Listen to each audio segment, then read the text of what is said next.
Hello students, आज हम railway की वैकेंसी को डिस्कस करने वाले हैं और ये पैरामेडिकल स्टाफ की वैकेंसी के नाम से ये वैकेंसी रिलीज़ हुई है। एक्चुअली ये वैकेंसी आई नहीं है, आने वाली है, तो उसके रिगार्डिंग एक शॉर्ट नोटिस है जिसको आज हम डिस्कस करने वाले हैं। ठीक है, तो देख सकते हैं आप स्क्रीन पे आरआरबी पैरामेडिकल स्टाफ की वैकेंसी है ये। ठीक है, देख लीजिएगा, आरआरबी पैरामेडिकल स्टाफ वैकेंसी।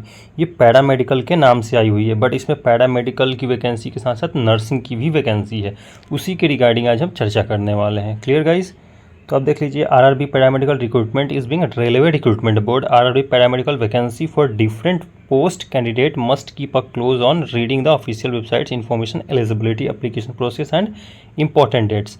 जो भी इसके वेबसाइट्स पे दे रखा है एलिजिबिलिटी क्राइटेरिया, इंपॉर्टेंट डेट्स, उसके रिगार्डिंग आज हम डिस्कस करने वाले हैं। ठीक है, तो देख लेते हैं नीचे क्या क्या दे रखा है। पोस्ट नेम में पैरामेडिकल स्टाफ से, ठीक है, आप ये देख सकते हैं पोस्ट नेम में पैरामेडिकल स्टाफ के नाम से है। देख लीजिए, ये पोस्ट नेम और ये है पैरामेडिकल स्टाफ। ठीक है, RRB paramedical vacancies to be released, मतलब ये आने ही वाला है। आरआरबी नोटिफिकेशंस की अगर हम बात कर लें तो ये कब आएगा, तो बिटवीन जुलाई एंड सितंबर। बहुत लोग इसका इंतज़ार कर रहे हैं गाइस, पर ये जुलाई एंड में आ सकता है। ठीक है, एक्सपेक्टेड डेट जुलाई लास्ट या फिर सितंबर के मंथ में ही आएगा। ठीक है, उसके बाद सितंबर लास्ट से इसका फॉर्म भरना शुरू हो जाएगा, फिर अक्टूबर या नवंबर में इसका एग्ज़ाम होगा। एप्लीकेशन फॉर्म की बात करें तो एप्लीकेशन फॉर्म तुरंत ही आने वाला है, इसलिए देख लीजिए जहाँ पे अवेलेबल सून लिखा हुआ है। वहीं हम बात अगर करें कि ये इसकी ऑफिशियल वेबसाइट कौन सी है, कौन सी वेबसाइट से जाके आप एप्लीकेशन फॉर्म भर सकते हैं, तो देख सकते हैं ये रही है इसकी ऑफिशियल वेबसाइट। इस वेबसाइट को आप नोट कर लेंगे, इसी वेबसाइट पे जाके आप अपनी एप्लीकेशन फॉर्म को भर सकते हैं। क्लियर? आगे देख लेते हैं क्या क्या दे रखा है। और पैरामेडिकल वैकेंसीज 2024 सीरियल नंबर दिया है, पोस्ट टोटल वैकेंसीज किस डिपार्टमेंट में कितनी वैकेंसीज है, ठीक है, वो हम देख लेते हैं। तो ऑडियोलॉजिस्ट एंड स्पीच थेरेपिस्ट, इसकी टोटल 4 वैकेंसीज है। ठीक है गाइज, इसकी टोटल 4 वैकेंसीज हैं। कार्डिक टेक्नीशियन की लगभग 2 वैकेंसीज हैं। डाइटिशियन की बात कर लें तो डाइटिशियन का जिन्होंने अगर कोर्स कर रखा होगा तो उनका डाइटिशियन का देख लीजिए 2 है। क्लिनिकल साइकोलॉजिस्ट के 7 पोस्ट्स हैं। क्लिनिकल साइकोलॉजिस्ट के 7 पोस्ट हैं। डाइटिशियन लेवल 7 के 3 पोस्ट हैं। स्टाफ नर्स के 678 पोस्ट हैं गाइज। टोटल पोस्ट कितने हैं? 678 हैं। किसके? स्टाफ नर्स के। मतलब सबसे ज़्यादा वैकेंसी जो है वो स्टाफ नर्स के लिए है। सबसे ज़्यादा वैकेंसी इसके लिए है स्टाफ नर्स के लिए। तो जिन्होंने बीएस नर्सिंग कर रखा है, जिन्होंने जीएनएम कर रखा है, वो तो रेडी रहेंगे आरआरबी जाने के लिए। चलिए बाकी और बात कर लेते हैं। तो डेंटल हाइजीन है, डेंटल हाइजीन के 3 पोस्ट हैं। डायलिसिस टेक्नीशियन के 20 हैं। हेल्थ एंड मलेरियाज इंस्पेक्टर ग्रेड 3 के 132 हैं। ठीक है, तो इसके टोटल 132 वैकेंसीज हैं। किसके? तो मलेरिया इंस्पेक्टर के। लैब सुपरिटेंडेंट की बात कर लें तो ग्रेड 3 के 27 पोस्ट हैं। गाइज हम अब आगे डिस्कस करेंगे कि जो भी पोस्ट आई है उससे रिलेटेड कौन सा सब्जेक्ट आपने क्या डिग्री और क्या डिप्लोमा कर रखा है, जिसके थ्रू आपकी एप्लीकेशन फॉर्म आप भर सकते हैं। ऑप्टोमेट्रिस्ट के देख लें तो ऑप्टोमेट्रिस्ट के 4 पोस्ट हैं। परफ्यूनिस्ट के 2 हैं। फिजियोथेरेपिस्ट के 20 हैं। जिन्होंने बीपीटी कर रखा होगा उन फिजियोथेरेपिस्ट के लगभग 20 पोस्ट हैं। उसके बाद फार्मासिस्ट की हम बात कर लेते हैं गाइज। फार्मासिस्ट के लगभग 246 पोस्ट हैं। रेडियोग्राफर का 64 है। स्पीच थेरेपिस्ट के 1 हैं। ईसीजी टेक्नीशियन के 13 पोस्ट हैं। Lab assistant grade 2nd level के 94 हैं। लैब असिस्टेंट, इसके मीन जिन्होंने डीएमएलटी और पीएमएलटी कर रखा होगा। ऑक्यूपेशनल थेरेपिस्ट के 2 हैं। फील्ड वर्कर के 19 हैं। वहीं अगर बात करें हम नर्सिंग सुपरिटेंडेंट के लगभग 3 पोस्ट हैं। कैथ लैब टेक्नीशियन, ठीक है, कैथ लैब जिनको नहीं पता हम बताते हैं। कैथ लैब में जनरली एंजियोप्लास्टी वगैरह होता है, कार्डिक रिलेटेड जो चीज़ें होती हैं, लाइक एंजियोप्लास्टी हो गया, बाईपास ग्राफ्टिंग हो गया। उसके बाद अगर हम बात कर लें तो एंजियोग्राफी हो गया, तो ये सब चीज़ें कैथ लैब में होती हैं। ठीक है, तो कैथ लैब टेक्नीशियन की 2 पोस्ट हैं। टोटल जो पोस्ट हैं वो 1350 है। 1350 में सारी पोस्ट हैं, लेकिन सबसे ज़्यादा पोस्ट स्टाफ नर्स के लिए है। सबसे ज़्यादा पोस्ट किसके लिए है? स्टाफ नर्स के लिए। कितने? 600 समथिंग, 675 था शायद। 680 था। तो सबसे ज़्यादा पोस्ट इनका है। आगे हम बात कर लेते हैं एज लिमिट के लिए। तो डाइटिशियन का educational qualification, age limit and educational qualification discuss कर लेते हैं। तो बीएस डाइटिशियन जिन्होंने डाइटिशियन बीएससी साइंस में है, पीजी डिप्लोमा इन डाइटिशियन में जिन्होंने पीजी और डिप्लोमा कर रखा है, 1 ईयर पर 3 मंथ इंटर्नशिप है, और BSc home science plus MSc home science in food and nutrition है, वो डाइटिशियन का फॉर्म भर सकते हैं। ठीक है। एज लिमिट की बात करें तो 18 से 33 ईयर है। वहीं अगर हम बात कर लेते हैं स्टाफ नर्स की, तो स्टाफ नर्स की क्योंकि सबसे ज़्यादा वैकेंसी है, तो बीएस नर्सिंग, यदि आपने बीएससी नर्सिंग कर रखा है और certificate as registered nurse and midwifery with 3 years course in general nursing and midwifery, यानी कि आपने यदि बीएस नर्सिंग कर रखा हो या फिर जीएनएम कर रखा हो, ठीक है, 3 साल का जो कोर्स होता है जीएनएम, यदि आपने वो कर रखा है तो आप ये फॉर्म भर सकते हैं स्टाफ नर्स की। इसकी जो एज लिमिट है आप देख लीजिए, एज लिमिट इसकी कितनी है, 20 से 40 साल है एज लिमिट स्टाफ नर्स के लिए। वहीं अगर डेंटल हाइजीनिस्ट की बात कर लें तो डेंटल हाइजीनिस्ट की कितनी क्या है qualification, degree in science biology और diploma certificate course 2 years in dental hygiene और 2 साल का एक्सपीरियंस डेंटल हाइजीनिस्ट के लिए। वहीं अगर हम इसकी एज लिमिट की बात कर लें तो 18 से 33 ईयर है।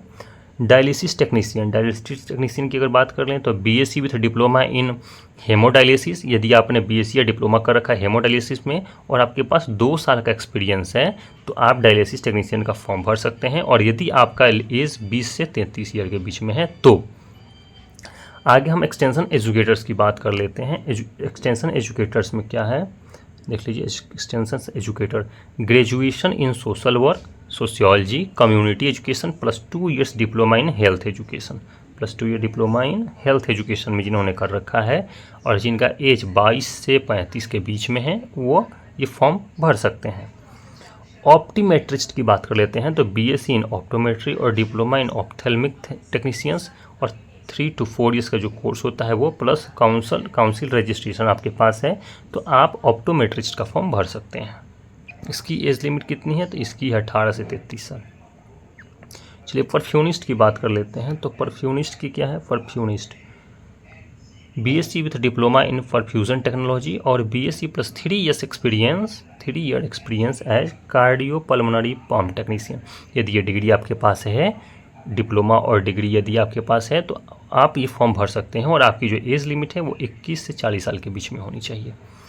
फिजियोथेरेपिस्ट की बात कर लें तो जैसे मैंने बताया था बैचलर्स डिग्री इन फिजियोथेरेपी में यदि आपने बैचलर कर रखा है, 2 साल का प्रैक्टिकल एक्सपीरियंस है, and physiotherapy from a government private hospital with at least 100 beds, और यदि आपके पास लगभग 1 साल का एक्सपीरियंस है गवर्नमेंट और प्राइवेट हॉस्पिटल का तो आप फिजियोथेरेपिस्ट का फॉर्म भर सकते हैं। क्लियर। और आपकी एज लिमिट होनी चाहिए 18 से 33 साल। रेडियोग्राफर की बात कर लेते हैं। तो रेडियोग्राफर में है 12th विथ फिजिक्स, यदि आपने 12th रेडियोग्राफर में देख लीजिए 12th with physics and chemistry और डिप्लोमा इन रेडियोग्राफी।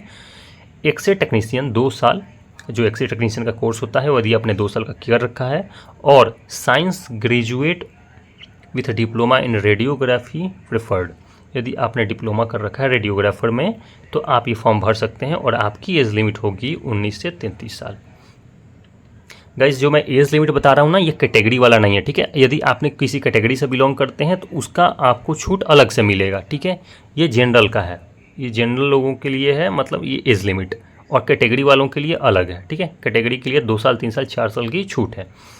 उसके बाद स्पीच थेरेपिस्ट की हम बात कर लेते हैं। तो स्पीच थेरेपिस्ट में क्या हो जाएगा, यदि आप स्पीच थेरेपिस्ट ज्वाइन करना चाहते हैं तो देख लीजिए BSc in speech therapy plus 2 years experience, speech therapist का BSc speech in therapy plus 2 years experience और diploma in speech therapy 2 years plus 3 years experience. यदि आपने 2 साल का डिप्लोमा कर रखा है और आपके पास 3 साल का एक्सपीरियंस है तो आप स्पीच थेरेपिस्ट के फॉर्म भर सकते हैं, और आपकी जो एज लिमिट होगी वो 18 से 33 साल होगी। ईसीजी टेक्नीशियन की बात कर लेते हैं। जी आप ईसीजी टेक्नीशियन हैं और 12th और ग्रेजुएशन इन साइंस कर रखा है, सर्टिफिकेट आपके पास डिप्लोमा या डिग्री है ईसीजी लेबोरेटरी टेक्नीशियन का 1 से 2 साल का, और 1 साल का यदि एक्सपीरियंस है तो आप ईसीजी टेक्नीशियन का फॉर्म भर सकते हैं। 18 से 33 साल इसकी एज लिमिट है, ठीक है। चलिए बात करते हैं लेडी हेल्थ विजिटर्स की। बीएससी नर्सिंग और certificate in lady health visitors आपके पास है 1 साल का, तो विद 1 ईयर एक्सपीरियंस, और आपके पास अगर 1 साल का एक्सपीरियंस है तो आप ये फॉर्म भर सकते हैं। आपकी एज लिमिट होगी 18 से 30 साल। लैब असिस्टेंट ग्रेड सेकंड की बात कर लेते हैं, 12th विद साइंस है, फिजिक्स एंड केमिस्ट्री आपकी सब्जेक्ट होनी चाहिए 12th में, और डिप्लोमा इन मेडिकल लेबोरेटरी टेक्नोलॉजी यानी कि DMLT की डिग्री आपके पास होनी चाहिए, तो आप ये फॉर्म भर सकते हैं। आपकी एज लिमिट होगी 18 से 33 साल। फार्मासिस्ट ग्रेड थर्ड की बात कर लेते हैं, तो यदि आपने फार्मेसी कर रखा है और आपका यदि 12th इन साइंस और डिप्लोमा इन फार्मेसी और बैचलर डिग्री इन फार्मेसी यानी कि आपने यदि D फार्मा कर रखा हो या फिर B फार्मा कर रखा है तो आप ये फॉर्म भर सकते हैं और आपकी एज लिमिट होगी 20 से 35 साल। हेल्थ एंड मलेरिया इंस्पेक्टर, चलिए हेल्थ एंड मलेरिया इंस्पेक्टर की बात कर लेते हैं। इसमें लगभग 125 सीटें थी गाइस। BSc इन मेडिकल टेक्नोलॉजी लेबोरेटरी आपने कर रखा है और इक्विवेलेंट और BSc इन बायोकेमिस्ट्री कर रखा है, माइक्रोबायोलॉजी कर रखा है, लाइफ साइंस कर रखा है, plus diploma in medical lab technology कर रखा है DMLT, तो आप ये फॉर्म भर सकते हैं मलेरिया इंस्पेक्टर का। ठीक है, 18 से 33 साल आपकी एज होगी, चेक कर लीजिएगा। यहाँ तक कि नहीं को कोई भी डाउट हो आप कमेंट बॉक्स में कमेंट करके पूछ लेना, किसी भी वैकेंसी से रिलेटेड। ठीक है, किसी भी पोस्ट से रिलेटेड यदि डाउट हो आप पूछ सकते हैं। आगे देख लेते हैं सिलेक्शन प्रोसेस क्या है। तो सिलेक्शन प्रोसेस में है आपकी कंप्यूटर टेस्ट, CBT टेस्ट होगी, डॉक्यूमेंट वेरिफिकेशन होगा, उसके बाद मेडिकल फिटनेस चेक होगी क्योंकि रेलवे में मेडिकल फिटनेस टेस्ट होता है, उसके बाद फाइनल मेरिट लिस्ट बनेगा और आप सिलेक्टेड हो जाएंगे। ठीक है, फी डिटेल्स की बात कर लेते हैं। तो जनरल और अदर बैकवर्ड क्लास, जनरल और अदर बैकवर्ड क्लास, ठीक है, उनकी 500 है। अदर बैकवर्ड क्लास मतलब PWS या OBC। ठीक है,